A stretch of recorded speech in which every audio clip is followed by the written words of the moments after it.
Likovno kulturno društvo Mavrica je zopet pripravilo galerijo na prostem. Gre za tradicionalni novomeški projekt, ki je postal med meščani, okoličani, slikarji in turisti zelo priljubljen. Kot je že značilno za letošnjo poletje, je udeležence pričakal dež. Kljub temu je bil obisk dober. Občudovali so lahko ustvarjanje ljubiteljskih slikarjev, tistih, ki slikajo z usti in otrok. Dobro je, ker delamo po svoje in ne rabimo natančno tako zelo močno. Dedek pa babi sta rekla, če bi prišla kaj risati, pa barvati, slikati. In potlej sem prišla, ker mi je tudi všeč. Važno je tudi, da vztrajamo, pa malo pada, pa se damo malo stran, pa je lepo je, no. Tu je važno, da se družimo, da smo dobre volje. Lepo je, tu je važno, ne. Tu je smisel.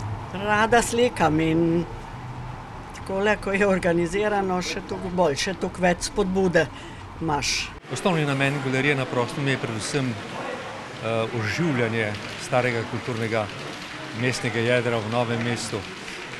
Mavrica je s to akcijo začela že pred leti, uspešno nadaljuje. Galerija na prostem je seveda dobro zastavljena akcija in rahlo upamo, da bomo drugo leto zbrali od 50 do 60 slikarjev in napolnili cel trg.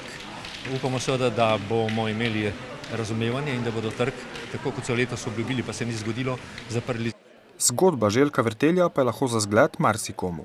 Ja, to sem se po nesreču 93. leta, pol sem mogel najti nov smisel življenja, pa stil, ne, in pol sem poznal eno, ko so tudi slikali tako z usti, ko z rokami, več nisem mogel, ko sem tle hrbtenico sem si poškodoval, ne. Zdaj dan tako in gre, tudi tako gre, ne.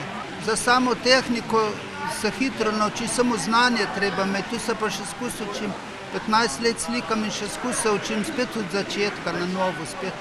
Tudi sicer so umetnine, ki nastajajo na trgu, privlačne za številne mimoidoče. Ja, radi pogledajo, kaj nastaja, nekaterim je ena slika všeč, drugim druga.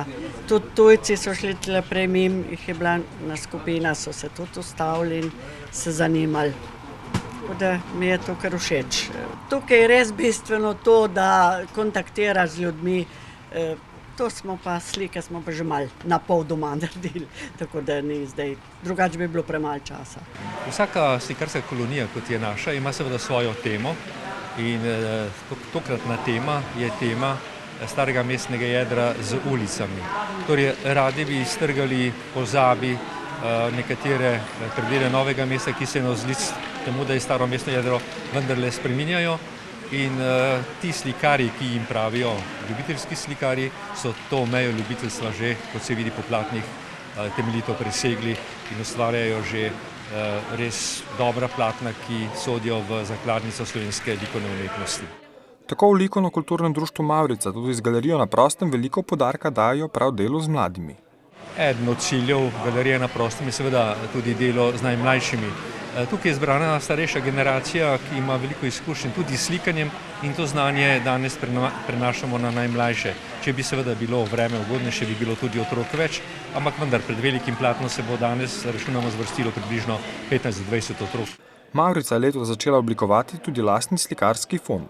Nova praksa, ki smo jo vpeljali letos, je ta, da vsak od slikarjev, ki prije, dobi 2 platna, eno pa obvezno pusti za zbirko likovno-kulturnega društva Mavrica.